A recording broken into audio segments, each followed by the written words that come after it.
Assalamualaikum warahmatullahi wabarakatuh. Perkenalkan, nama saya Nur Aziza Ramadhani dengan NIM 0212010111 dari Program Studi Manajemen Sumber Daya Perairan Angkatan 2021. Di video ini saya akan menjelaskan mengenai materi genetika populasi. Adapun video ini saya buat untuk memenuhi tugas dari mata kuliah genetika populasi yang diampu oleh Ibu Dr. Irmawati SPI MSI.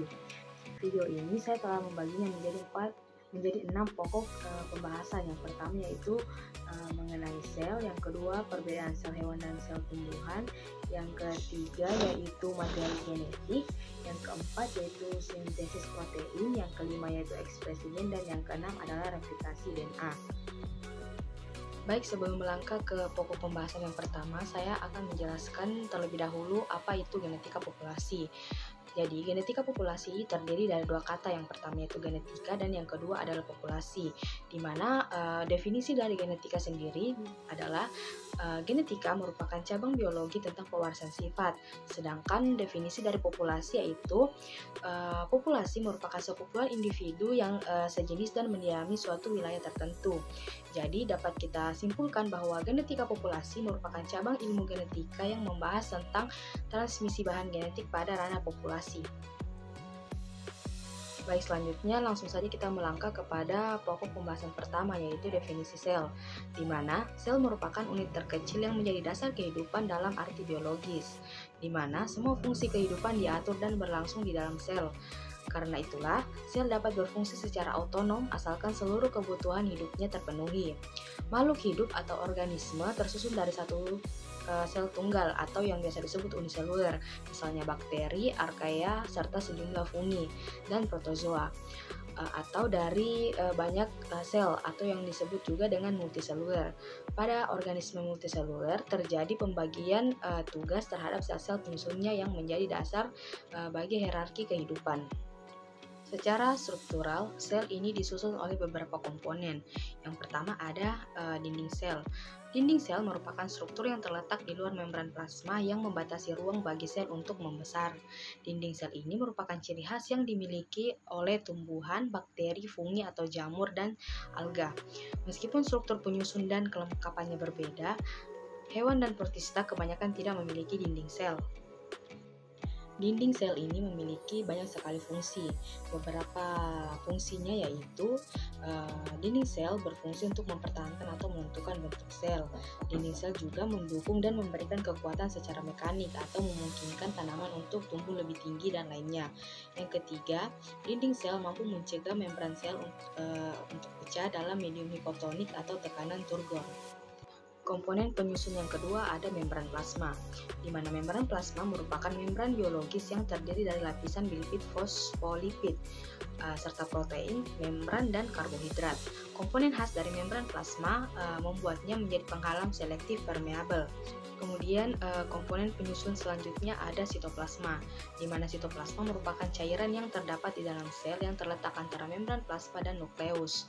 Secara fisik, sitoplasma ini tebal, semi-transparan, dan cairan elastik yang berisi partikel tersuspensi dan sedikit tubulus dan filamen yang membentuk sitoskeleton. Sitoskeleton ini berfungsi sebagai penyokong dan pemberi bentuk sel dan bertanggung jawab terhadap gerakan struktur-struktur sel juga fagositosis. Kemudian komponen penyusun sel selanjutnya ada organel sel, di mana organel sel ini terbagi lagi menjadi beberapa bagian. Yang pertama ada nukleus atau inti sel. Yang kedua ada retikulum endoplasma atau RE. Kemudian ada badan Golgi, ada lisosom, ada mitokondria, ada ribosom, ada plastida, ada sentrosom atau sentriol, ada peroksisom, ada glioksisom, dan ada vakuola. Baik, langsung saja kita melangkah ke pokok pembahasan yang kedua, yaitu perbedaan antara sel hewan dan sel tumbuhan. Sel hewan dan sel tumbuhan ini memiliki beberapa perbedaan ditinjau dari aspek-aspeknya. Aspek yang pertama yaitu ukurannya, di mana sel tumbuhan ini memiliki ukuran yang lebih besar daripada sel hewan. Yang kemudian ada bentuk. Sel tumbuhan memiliki bentuk yang tetap, sedangkan sel hewan tidak memiliki bentuk yang tetap. Yang ketiga ada dinding sel, di mana dinding sel dari sel tumbuhan memiliki dinding yang berasal dari selulosa, sedangkan sel hewan sama sekali tidak memiliki dinding sel. Perbedaannya yang lain yaitu terletak pada sentriolnya, di mana sel hewan ini memiliki sentriol, sedangkan sel tumbuhan tidak memiliki sentriol. Kemudian perbedaan mitokondria. Struktur sel hewan memiliki mitokondria yang banyak, sementara sel tumbuhan hanya memiliki sedikit mitokondria. Kemudian proses pembelahan. Pada sel tumbuhan, sitokinesis akan membentuk lempeng mitosis, sedangkan pada sel hewan akan membentuk furowing. Perbedaan yang selanjutnya terletak pada lisosom, di mana pada sel tumbuhan tidak terdapat lisosom karena tidak terdapat sistem pencernaan dalam tumbuhan. Kemudian perbedaan yang terakhir terletak pada bagian vakuolanya, di mana pada sel tumbuhan ukuran vakuolanya ini lebih besar dibandingkan yang ditemukan dalam sel hewan, serta jumlah dari vakuolanya juga lebih banyak, di mana semakin besar ukuran vakuolanya tandanya semakin tua umur tumbuhan tersebut. Baik, selanjutnya kita melangkah ke pokok pembahasan yang ketiga, yaitu mengenai materi genetik, di mana gen adalah substansi pembawa materi genetik yang diwariskan dari induk kepada keturunannya. Berbagai jenis DNA bergabung untuk membentuk gen, kemudian gen-gen tersebut bergabung untuk membentuk kromosom. Gen dominan itu disandingkan dengan huruf besar, sedangkan gen yang resesif akan disandingkan dengan huruf kecil. Unsur DNA dan RNA yaitu terdiri atas gula dekriosiribosa, gugus fosfat, dan basa nitrogen. Basa nitrogen dari DNA sendiri terdiri atas purin yaitu adenin dan guanin, sementara pirimidin yaitu timin dan sitosin. Sementara untuk basa nitrogennya RNA, purinnya yaitu adenin dan guanin, pirimidinnya adalah urasil dan sitosin. Kemudian definisi dari DNA. DNA sendiri merupakan sebuah singkatan dari deoksiribonukleik asid yang berarti asal deoksiribonukleat, dan memiliki struktur kimia berupa makromolekul kompleks yang terdiri atas 3 macam molekul, yaitu gula pentose, asam folat, dan basa nitrogen. DNA berfungsi untuk menyimpan segala informasi hidup dalam bentuk materi genetik. Selanjutnya, definisi dari kromosom, di mana kromosom adalah struktur nukleoprotein yang membawa informasi genetik. Struktur ini terletak di dalam inti sel atau nukleus dan berkumpul untuk membentuk genom. Pada organisme terdapat 2 macam kromosom, yaitu kromosom seks atau gonosom yang menentukan jenis kelamin, dan kromosom tubuh atau autosom yang tidak menentukan jenis kelamin. Kromosom memiliki 2 fungsi utama, yakni untuk memastikan DNA terpisah dalam porsi yang sama pada setiap pembelahan sel, serta untuk menjaga integritas dan ketepatan replikasi genom pada setiap siklus sel. Baik, kita melangkah ke pokok pembahasan yang selanjutnya, yaitu mengenai sintesis protein, di mana dalam sintesis protein ini terjadi 2 tahap. Yang pertama ada transkripsi dan translasi. Tahapan pertama dalam sintesis protein disebut transkripsi. Dilihat dari namanya yaitu transkrip, maka dapat diketahui bahwa dalam proses ini terjadi penyalinan sebagian DNA. Jadi DNA yang terletak di nukleus, sedangkan proses pembentukan protein berlangsung di ribosom yang letaknya di sitoplasma, di mana DNA tidak dapat bergerak sendiri menuju ribosom, sehingga dibutuhkan fasilitator yaitu RNA polimerase untuk datang ke DNA, membuat cetakannya dan menyuruhnya pergi ke ribosom. Adapun tahapan dari sintesis protein yang kedua yaitu translasi, di mana ketika mRNA terbentuk, maka mRNA atau RNA messenger atau RNA pembawa pesan bisa membawa kode hasil salinan DNA ke ribosom. mRNA ini atau RNA messenger berisi kumpulan dari kodon-kodon DNA.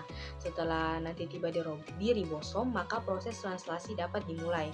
Translasi merupakan proses penerjemahan kode DNA sehingga menghasilkan rantai polipeptida penyusun protein.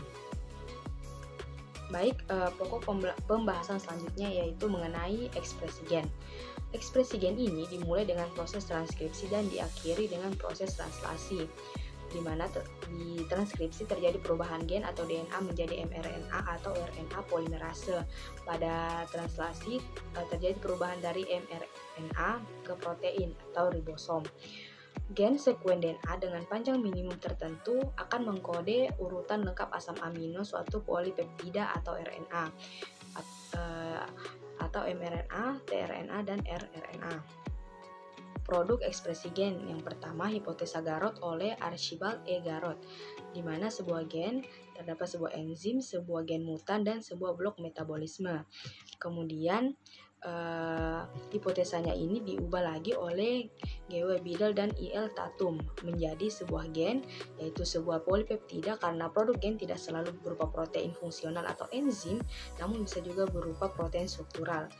Dan yang ketiga, blok metabolisme oleh Garrod, dinamakan kesalahan metabolisme bawaan, contohnya albino.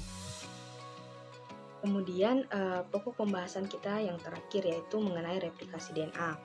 Pada replikasi materi genetis perlu diketahui untuk mengetahui cara materi tersebut diperbanyak dan diwariskan dari satu sel ke sel berikutnya dan dari satu generasi ke generasi yang berikutnya pada makhluk hidup. Replikasi DNA ini memiliki beberapa komponen, yaitu template-nya atau DNA cetakan, origin of replication atau original, protein, nukleotida, dan beberapa enzim. Replikasi DNA merupakan pelipat gandaan molekul DNA, di mana dalam pelipat gandaan molekul DNA ini terdapat beberapa enzim-enzim yang berperan di dalamnya, seperti enzim girase, helikase, primase, DNA polimerase, dan enzim ligase. Pada replikasi DNA ini terdapat 3 model replikasi yang telah diusulkan pada tahun 1950-an. Yang pertama ada konservatif model, di mana kedua untai asal bertindak sebagai template atau cetakan, menghasilkan 2 molekul DNA. Yang pertama yaitu molekul DNA asal atau parent dan 1 molekul baru. Yang kedua ada semi konservatif model, yaitu tiap untai bertindak sebagai cetakan yang dihasilkan oleh 2 molekul DNA baru, masing-masing terdiri dari 1 untai asal dan 1 untai baru. Dan replikasi model yang ketiga yaitu dispersif model, di mana molekul DNA terpotong-potong saat replikasi. Potongan-potongan molekul DNA ini akan melakukan replikasi sehingga terbentuk potongan-potongan yang baru. Potongan DNA asal dan yang baru membentuk 2 molekul DNA yang terdiri dari potongan-potongan DNA baru dan lama secara acak. Baik, demikian penjelasan saya mengenai materi genetika populasi. Atas kekurangan yang ada dalam penjelasan saya mohon maaf. Wabillahi taufiq wal hidayah. Wassalamualaikum warahmatullahi wabarakatuh.